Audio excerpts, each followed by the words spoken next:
Hey, welcome to I Was Just Thinking, which is a every 2 weeks, roughly every 2 weeks, webcast of mine, in which we talk travel in all kinds of ways. I'm Rudy Maxa. If you're a first time viewer, I'm a I'm a journalist. I used to be a Washington Post investigative reporter forever, for about 20 years in DC for the Post and the city magazine called Washingtonian. And then I got into travel journalism. So now I'm a travel journalist.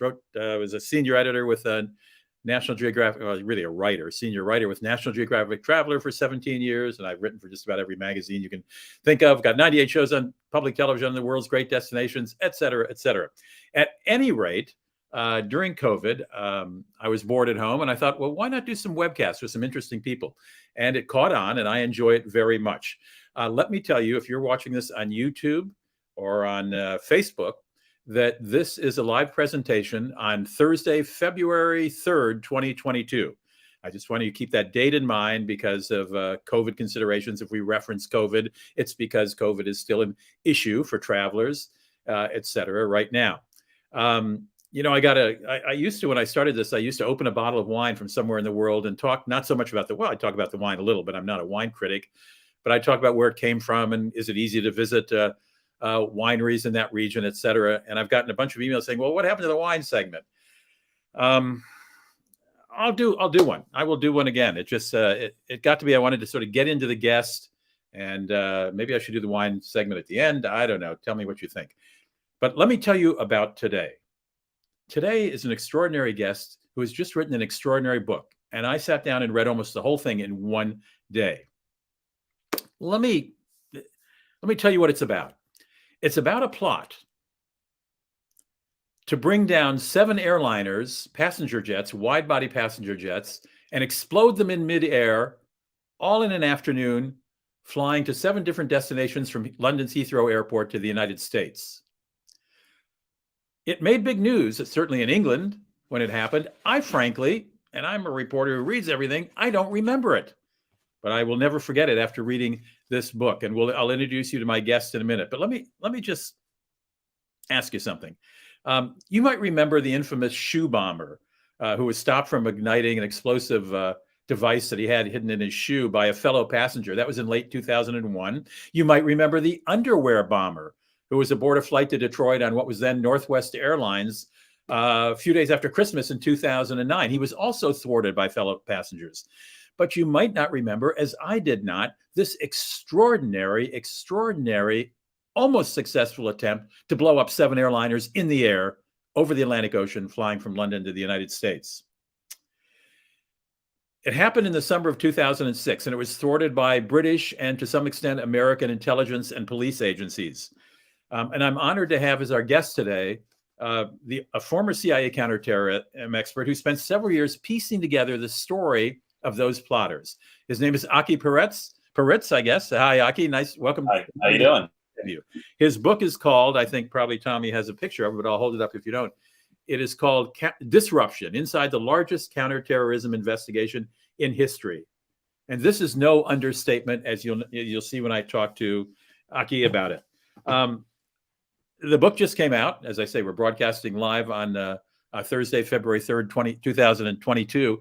It just came out. I was lucky enough to get an early copy. You may have seen him on a couple shows.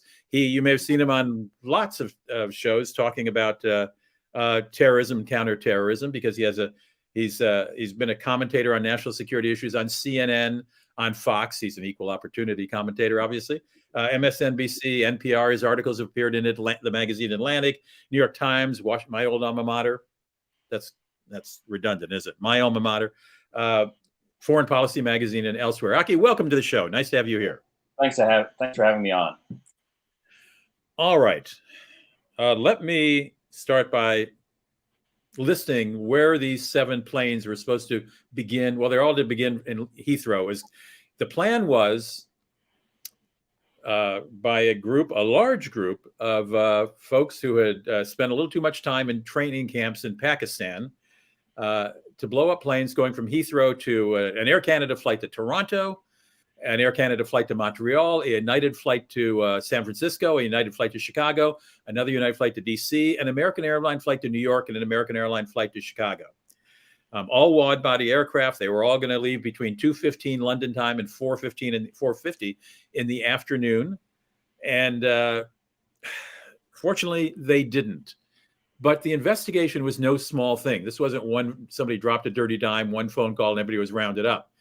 Aki, why don't you give us a little background on who these men, and they were all men, who these men were and how long this plot took to develop. And then we'll get into how they were going to blow up the planes and obviously how they were thwarted and so on. Let's start in the very beginning, though, as you do in your book. Sure. In the beginning, I want to take us back to 2005. So it's a little bit beyond the beginning. But if you remember, in July of 2005, you had the worst attack in London history since World War II. 4 men with backpacks with explosives in their back went into the London Underground, their metro system, and detonated at rush hour mornings on a Thursday. 52 people died, hundreds of people were wounded, and they had to shut down, obviously, the entire system. 2 weeks later was actually in another attack by a different cell. Same deal. Guys with rucksacks, explosives.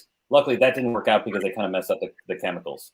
Both of these attacks, this is in July 2005, completely unknown by the intelligence services of the British and the Americans and everybody else. One of the problems is that they didn't know who was up to whatever. They didn't know who was going from the UK to Pakistan to get trained and then coming back. And so the main ringleader in Pakistan was a British fella named Rashid Rauf. He had his fingers in all these things, and he realized that after he carried out this terrible attack, they had to dream bigger. They honestly had to dream bigger because things. The attack was on a Thursday. They shut down the FTSE. The next day, the FTSE was back up to whatever it was. Nobody canceled their flight. Nobody canceled their hotels in London, and they needed to do something bigger. So bit by bit, he recruited individuals in Pakistan and also in the UK to develop a plot, which would. The theory was that they would take down multiple airlines over the Atlantic. So imagine you go back to 9/11. 9/11 happens. All these hijackers are there, and yet all these hundreds of other flights that are up in the air, they didn't fall out of the ground. They flew around and they kind of landed where they needed to land. Imagine if several planes over the Atlantic just blew up, and nobody knew why. It just happened. There was no understanding of where it would actually occur, because all the evidence would kind of fall down to the bottom of the ocean. Another issue actually is, what if they actually blew it up over a major metropolitan area in the United States or in Canada?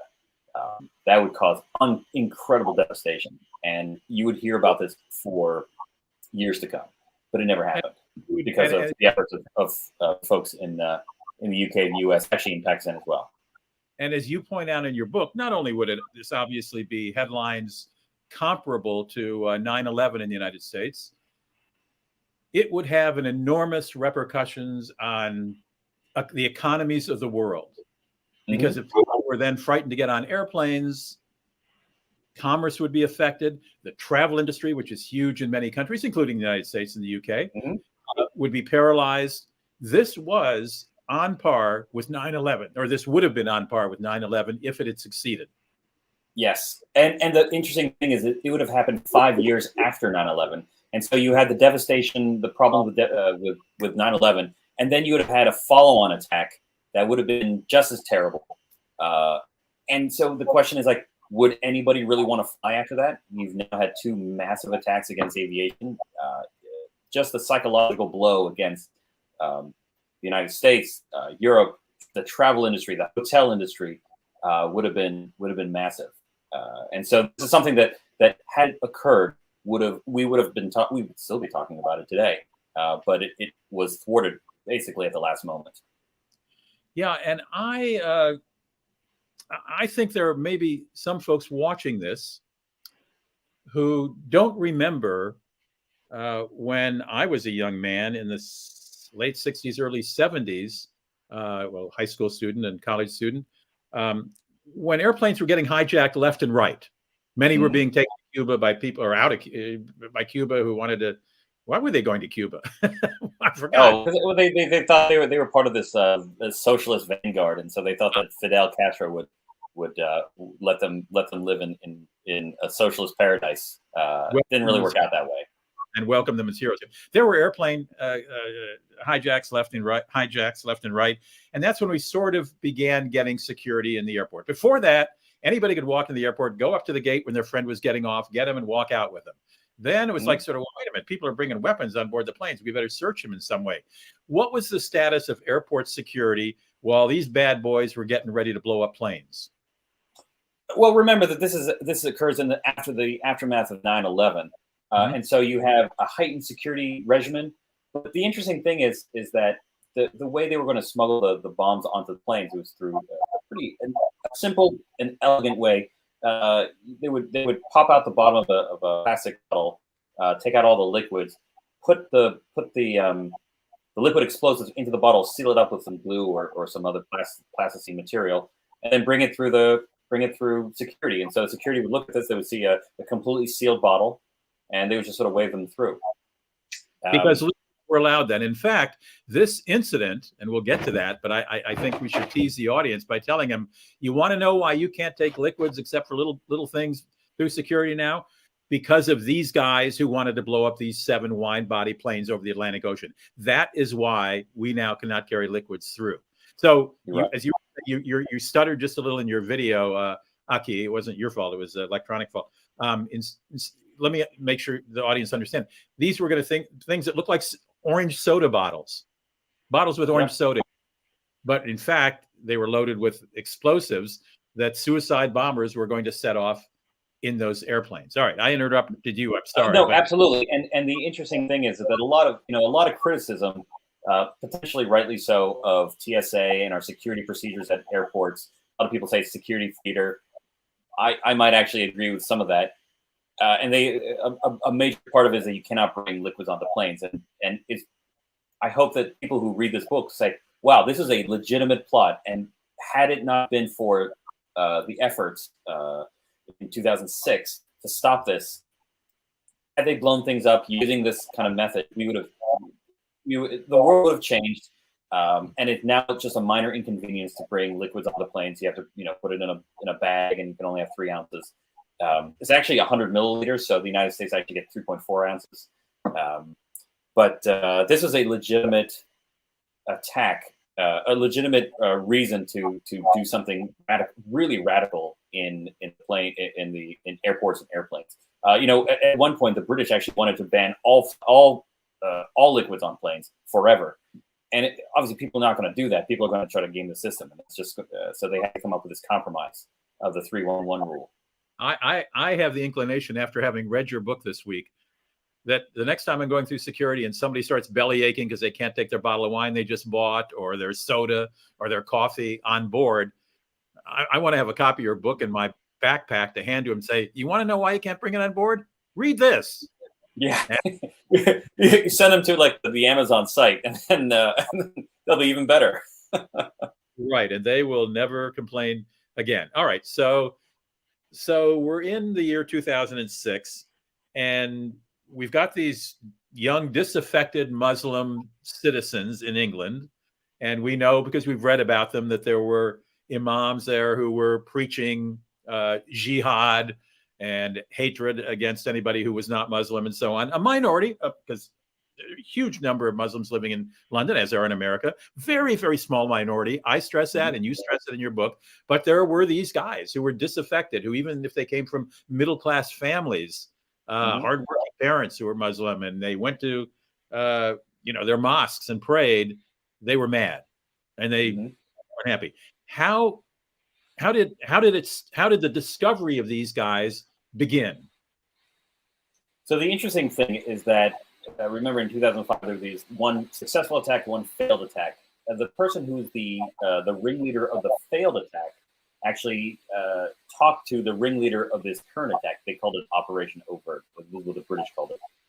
He just happened to call him on his phone all the time. They were friends from the neighborhood. They lived in this city in this area, E17 in East London, called Walthamstow. They were just pals from the hood. And when the British authorities wrapped up everybody from the July 21st attack, they got their cell phones, they got the computers, they've got all their other they call it other evidence. They just followed these folks around. What was the July 27th act that the police? So the successful attack on the British underground was 7/7, so July 7. And then 2 weeks later was the quote unquote July 21st attack, which didn't really work out because nobody was hurt and nobody was killed. And so that's why people don't really remember that. But that could have been as devastating as the 7/7 attack because the attackers specifically went into the two specific. They were about to hit certain subway lines. They were going to hit a bus, but because they messed up the chemical precursors, they weren't really good students, and so they didn't purify the liquids to the exact composition that they needed to have a bang. Bang fizzled. One of these guys had in his cell phone. Yeah. When you say students, you mean they weren't good students in bomb making, even though they were good students in bomb making, right? Most people, if you talk to people who are explosive experts, they're oftentimes like missing a couple fingers because that's the experience that you have. In the book, I have this kind of minor story where the main bomb maker goes to Pakistan to learn how to make bombs, and he goes there with two friends, and those two friends, they're learning how to build a bomb, and they must have touched two wires together. They drop something, whatever. They're both dead immediately because it's an unforgiving craft. Let's put it that way. One successful and horrific bombing of tube stations and tubes and a bus, and then shortly thereafter, this group who couldn't shoot straight did a second one. So this had nothing to do with planes at the time. However, police, in rounding them up, found out information that linked them to the guy who would eventually become the ringleader of the airplane plan. That's right. And so they just watched this guy's phones as he traveled. You know, he was married. He had a pregnant wife. He lived in the area. He wasn't actually doing anything suspicious, except he kept going back to Pakistan back and forth. Now, that unto itself is also not suspicious because some 300,000 British citizens go to Pakistan every year. But he started bringing back strange things. He brought back Tang orange soda, which obviously you can get in Britain. This is some sort of, it's that color, it's that orangey soda mix that you can put into water. He goes back to Pakistan another time. He comes back with 3 dozen batteries. Again, you can buy batteries in the UK as well. Why was he bringing this stuff? And people were going through his luggage. Yes. How did they know what he was bringing back from these visits from Pakistan? Oh, well, because people were going through his luggage while he was going through customs and immigration, coming from Pakistan all the way out. Now, remember, he's a British citizen. So all this is done in a very clandestine way by potentially probably MI5. They're going through his things. They notice his strange things among his clothing and his toothbrush and so forth. They don't do anything about it, but they take a note of it and they send him on his way. And it takes about an hour to get through customs and immigration if you're a British citizen flying into Heathrow. Yeah. Longer if you're not a citizen, by the way. Yeah. A long time. I actually timed it at one point to see what happens. God. So this guy is, it's taken me 4 hours sometimes. So this guy is a British citizen, but he goes back to Pakistan frequently. So he's on their radar because he had been communicating with the guys who couldn't shoot straight when they were trying to bomb everything in the London tube system. But they're watching him and they're going through his luggage and they see bottles of Tang. Why would he be bringing Tang back, right? They got that in London, as you said. And he's bringing sort of weird batteries back. They got batteries, you know. So they're making a note of it, but they obviously don't know what's going on yet. They don't know what's going on, and that's fine. But it kicks off an investigation into him. They didn't know who anybody else was. And this actually expands in a big way very quickly to about 24 suspects, 24 suspects. I actually wanted to mention this for your folks don't really realize what it takes to put somebody under 24-hour surveillance 7 days a week. That requires about an 8 to 10 man team, essentially, every 8 hours that they go in shifts. So we're talking up to 30 men per person. Right. And as the investigation continues, and they start, his last name is Ali.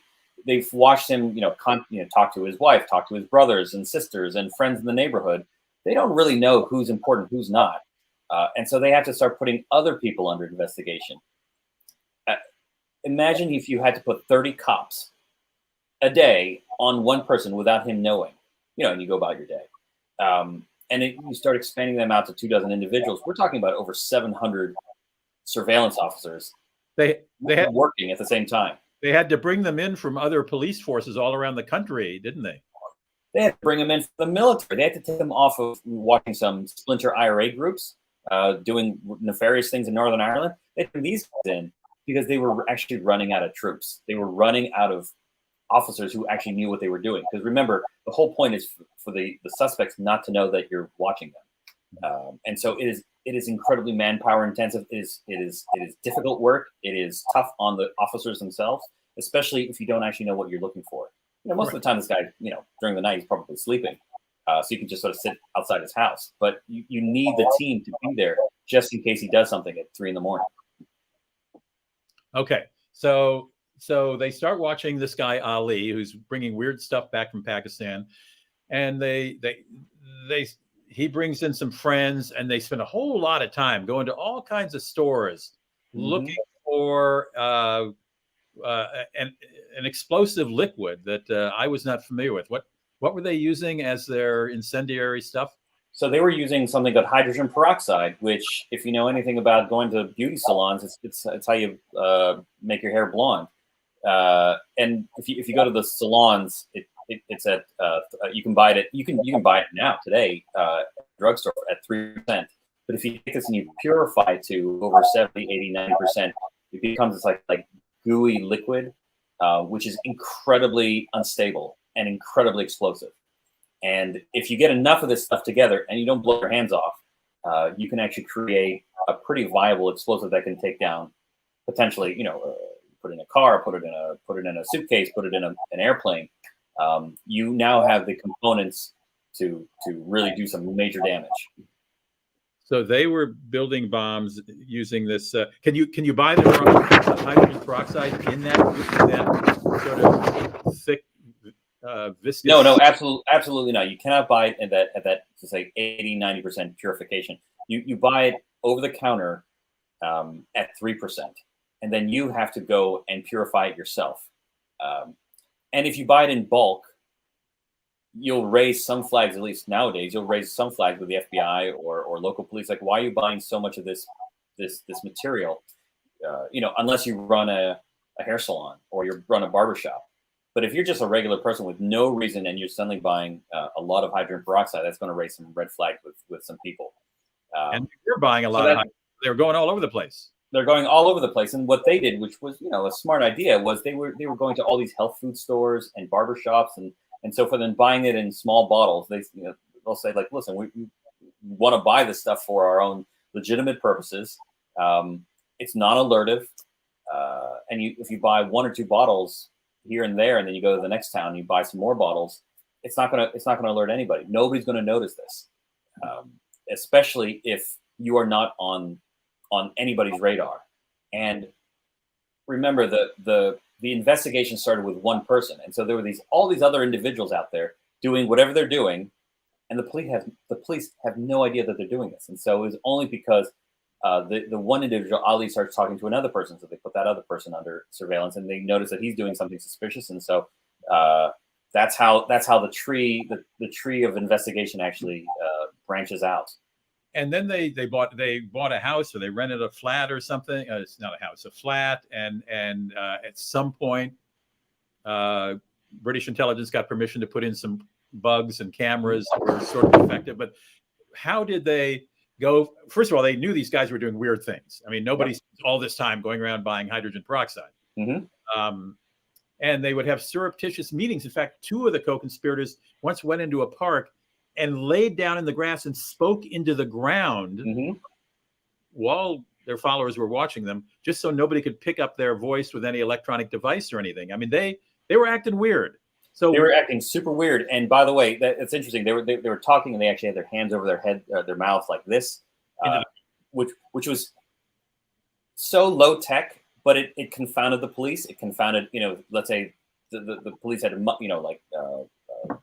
excellent microphones. Can't pick that up. You can't have lip readers read what they're saying. And so they had a completely clandestine conversation in the middle of a park. That said, that is incredibly alertive. Why would anybody do that? And it turns out that it happened to be like a major guy. Yeah. A new word to me, alertive. It's incredibly alertive. Yes.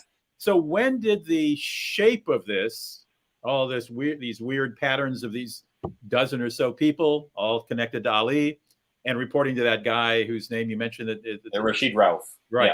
Yeah. When did the shape of this? And before I finish this question, let me reintroduce you if somebody's just happens to come in the middle. I'm talking with former CIA counterterrorism analyst Aki Peritz.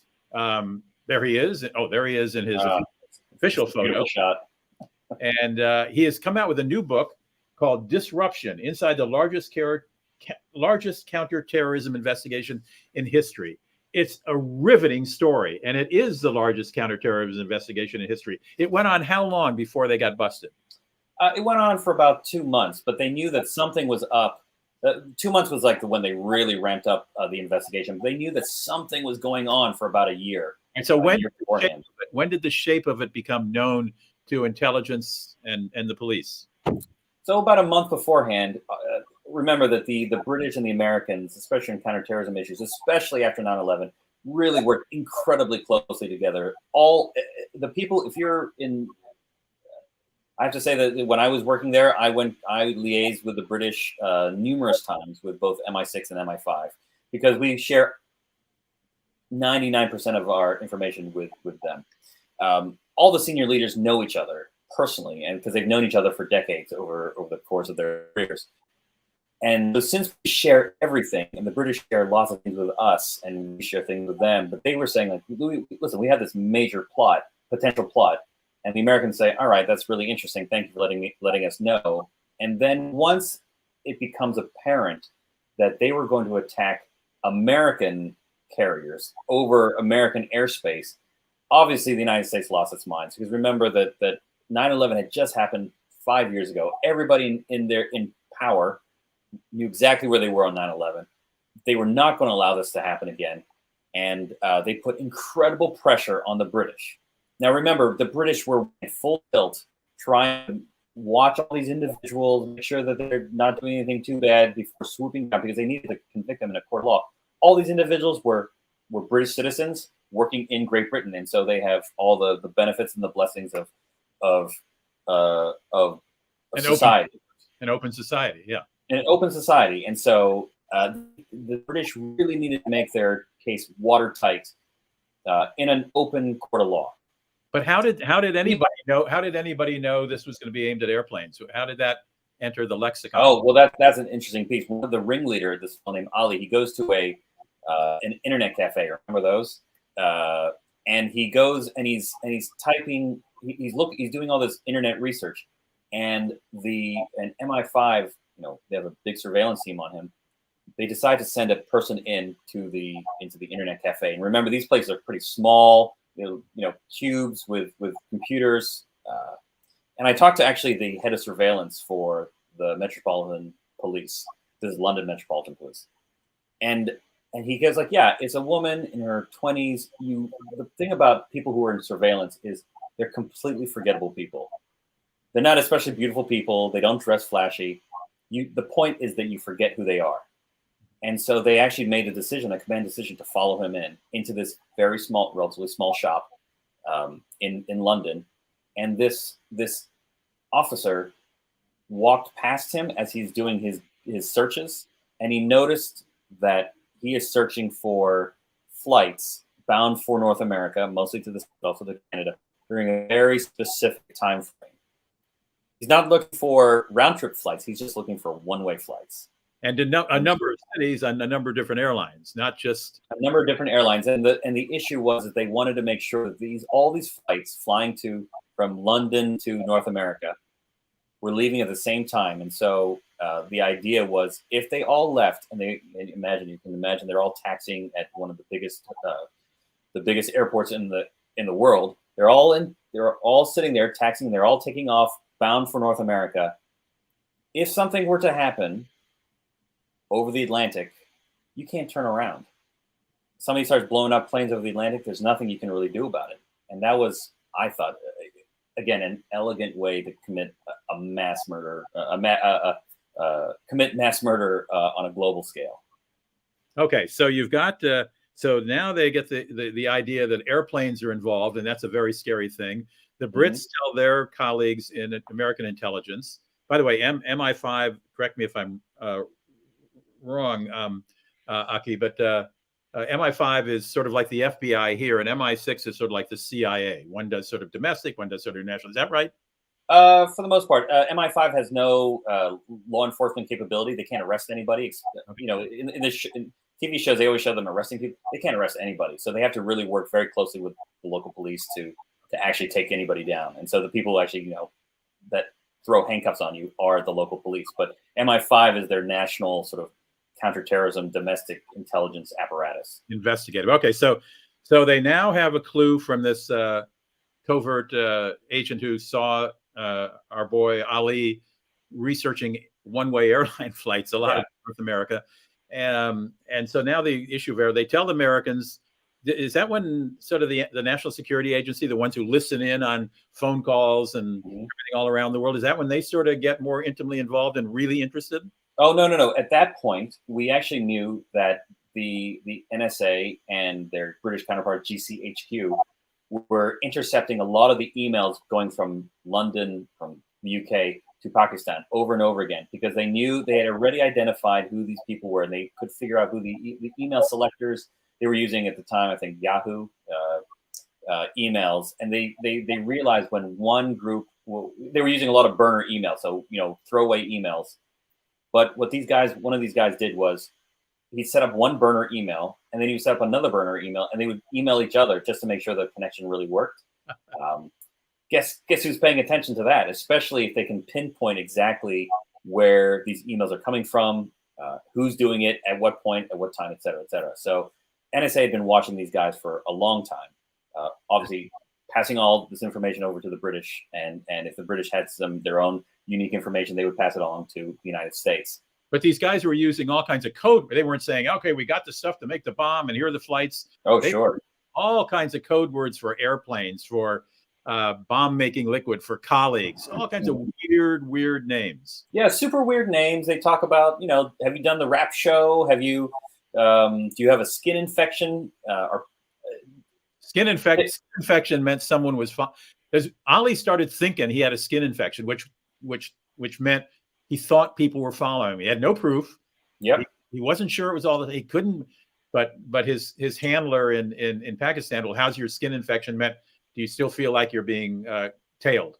Right. Yeah. And, you know, listen, this guy is trying to carry out a major terrorist attack. I'd be paranoid too if I were in his position. And so he starts seeing ghosts everywhere, and he thinks that maybe people are looking at him funny, and maybe those guys are the cops. The interesting thing is, and I interviewed the head of surveillance for the Metropolitan Police, but it turns out that he never actually saw anybody, because that would there are certain protocols. If you're a police undercover surveillance officer and you are caught, or you're spotted by the suspect, there are protocols in place, and the protocol was never used during the entire investigation. Nobody ever saw them coming, and so every time Ali thought that somebody was watching him on the subway, at the passport office, at just walking around town, it was just a random person. So these guys are incredibly professional. There was someone watching him, but not the people. He got the wrong guys. But obviously, he's pretty paranoid because he's putting together this horrific, potentially horrific activity. Right. And so we talked about skin infections, and he said, "Do you have a skin infection?" That was code for, as you said, is code for are you being tailed or followed? Do other people have skin infections? Is it going to other people?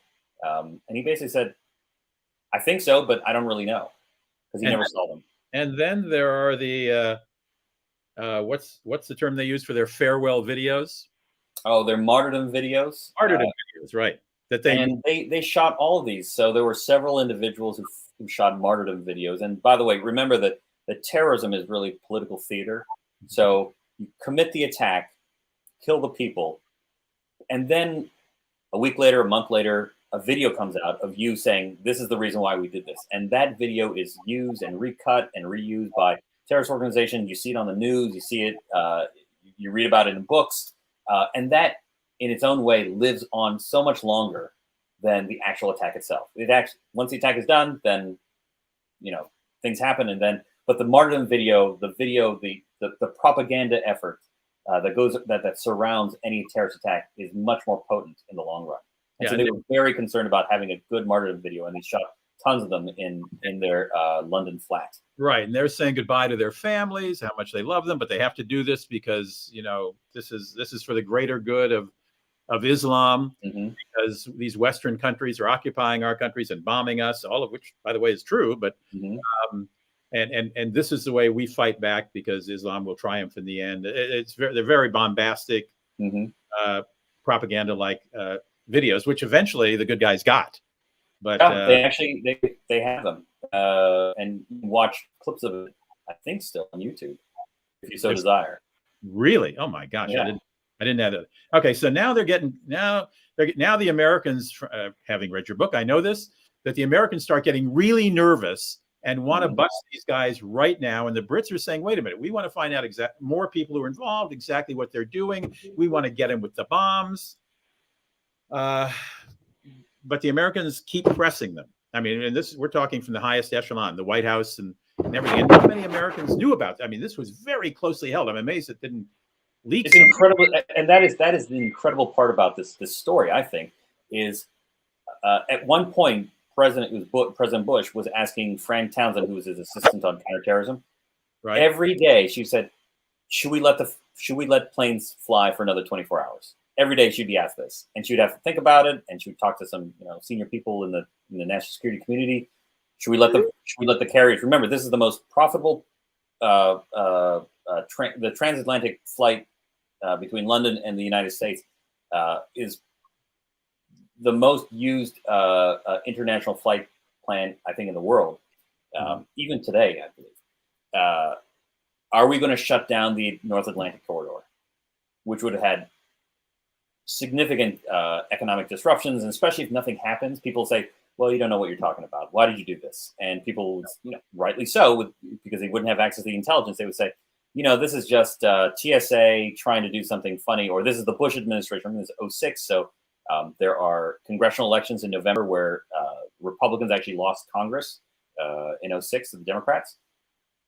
They're just playing politics with our security, when legitimately these things were actually happening.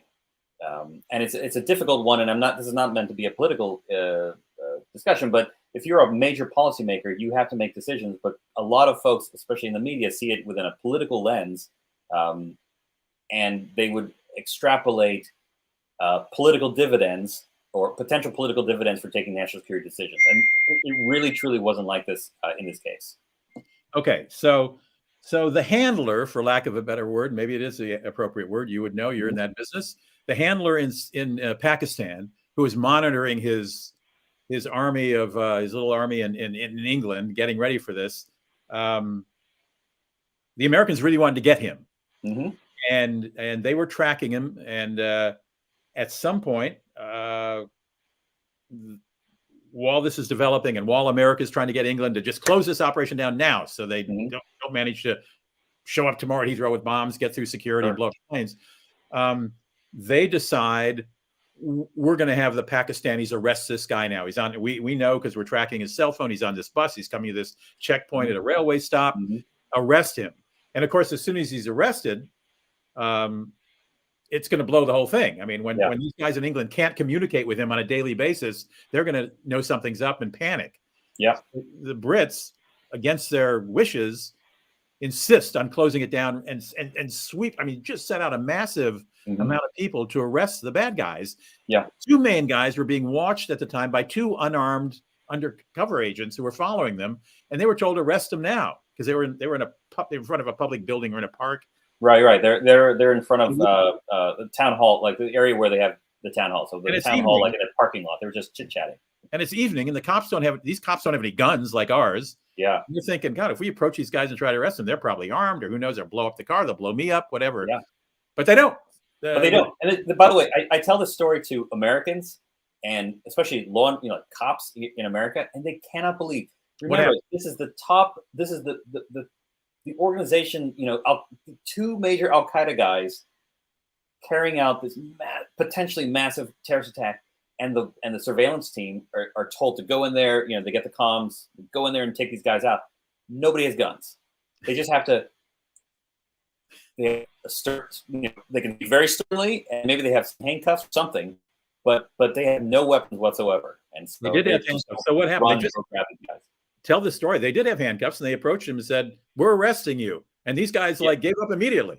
Gave up immediately. But remember, even the surveillance, they don't have optic into everything that's going on. Maybe they had a bomb in the car that they were going to, maybe there's something they didn't quite see, and they push the button, and suddenly the car blows up, and everybody dies. Nobody had any idea. Well, they had some idea what these guys would do. These guys might fight. These guys might pull a gun or a knife. It was unclear, but the order went out that the surveillance team, which is not supposed to be the guys who do it, were to arrest them right now, because they are together. We may not have another opportunity to take these guys out. Maybe they're going to check their email right after this, and they're going to realize that their ringleader in Pakistan, Rashid Rauf, has gone completely off comms for 10 hours, 12 hours. And so they were told to go and arrest these guys, not a gun on them. Eventually, something called armed response. Armed response shows up, but they weren't the ones who arrested them. It was just the surveillance team and maybe a couple of local cops who, again, are unarmed. All right. I promised you 45 minutes. We're already 41 minutes into this, but we maybe go a few minutes over. But okay, so they get arrested, and meanwhile, other police are arresting the gang, other members of the gang all over the place. It took them 2 years to go to trial, didn't it? Yeah.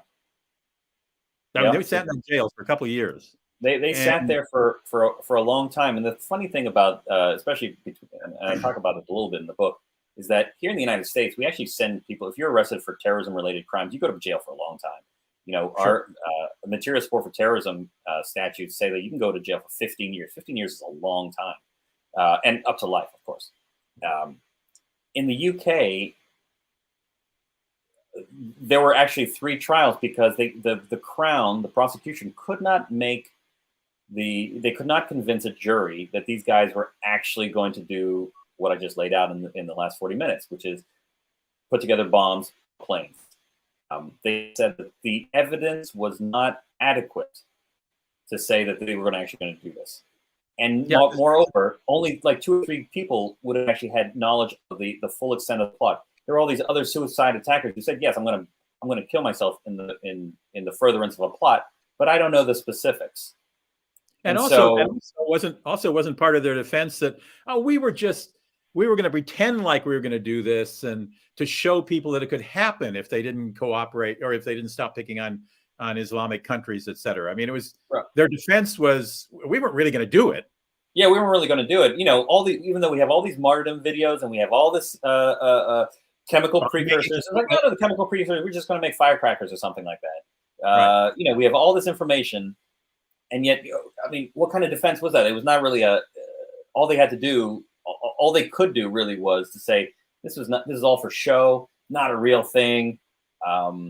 But it took 3 trials for them for a jury to really understand that, and it was a huge effort by the Crown prosecution. It was at one point, I think it might have been the most expensive series of trials in British history. These individuals who you've never heard of before, to get them put into prison. And the interesting thing is now this has been 15 years. Some of the guys on the periphery are out of jail and have been out of jail for years now. All right, Aki. Why? I'm a journalist. Now I'm a travel journalist. But even when I wasn't a travel journalist, I traveled all the time. I flew all the time. My family's in Europe. I grew up partly in Europe. Why don't I remember this? I know it was big news in the English press. Why don't I remember this? You don't remember this because it didn't happen. The bombs never went off. We all remember 9/11, and we remember terrible things like the Boston bombing and the Boston Marathon bombing. 2013, 3 people died. and a lot of people got hurt. But we don't.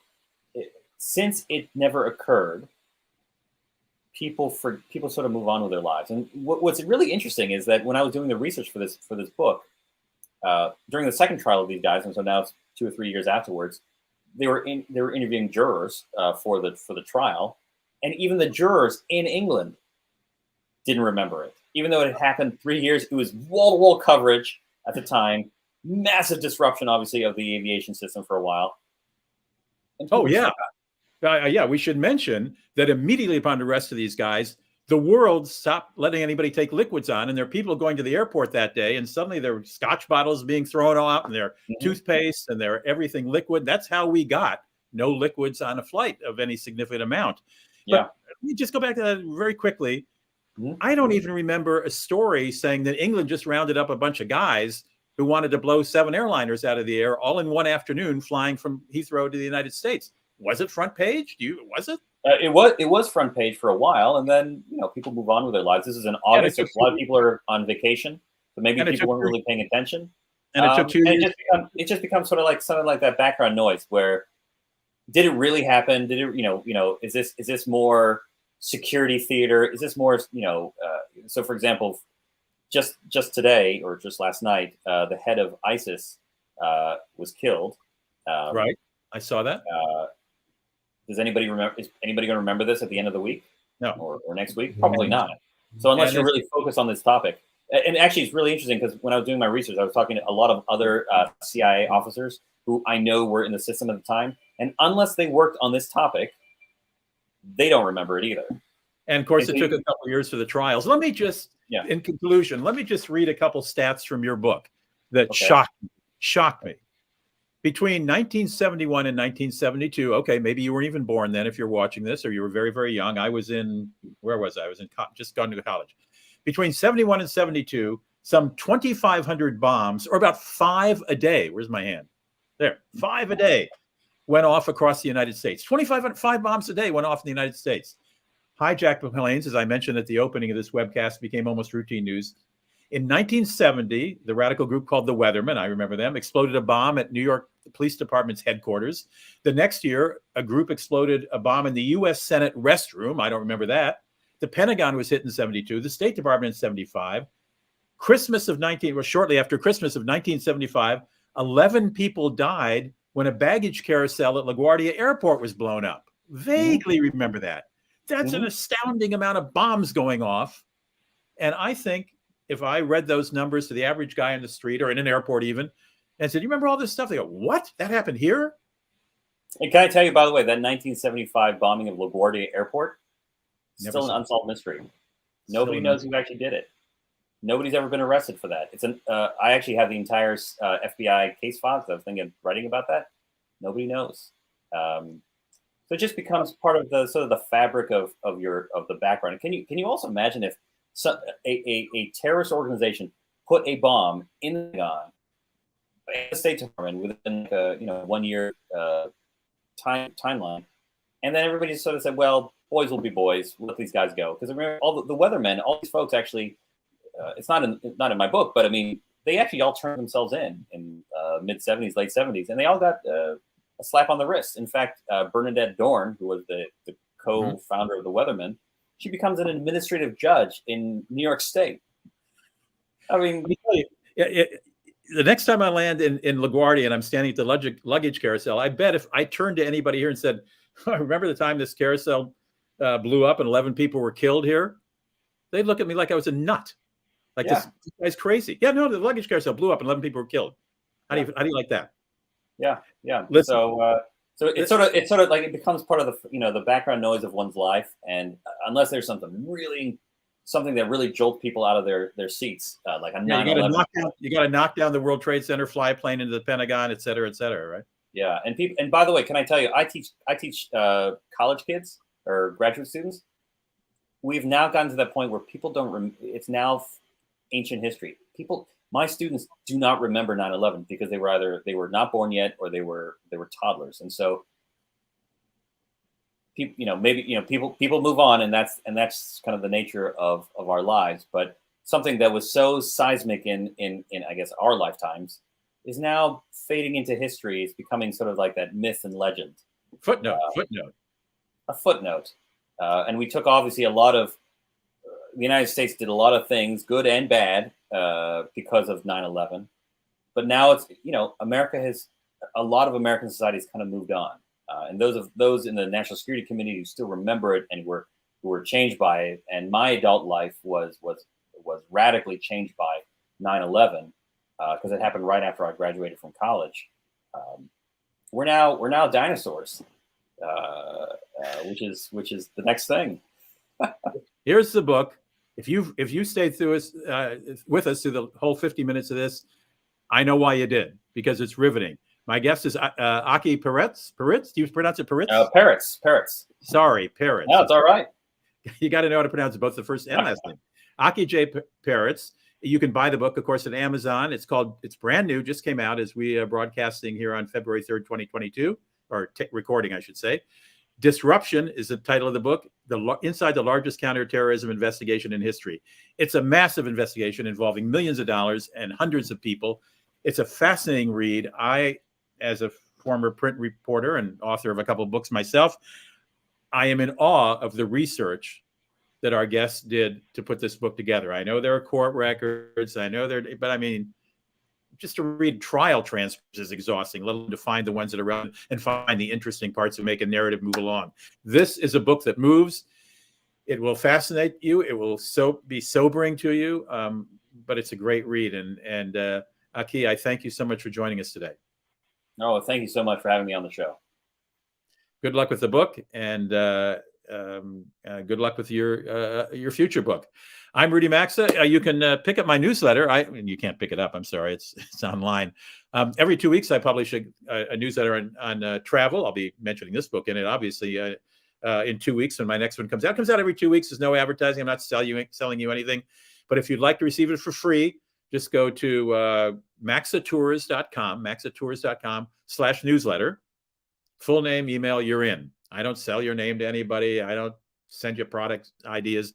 Every 2 weeks, gossipy newsletter, maybe my favorite new restaurant in Paris or something. I don't know. If you're interested in travel, I would encourage you to get it. Thank you so much for joining me today. I found the book fascinating. I thought our guest was incredibly articulate, and it was just eye-opening to me how much bombing and violence there has been in this country alone that I didn't remember until I read the book. But again, the focus is on the disrupting this conspiracy to blow 7 transatlantic jets out of the air all in the same afternoon, flying from Heathrow to U.S. destinations. The book is called Disruptions. Get it. Meanwhile, travel safely.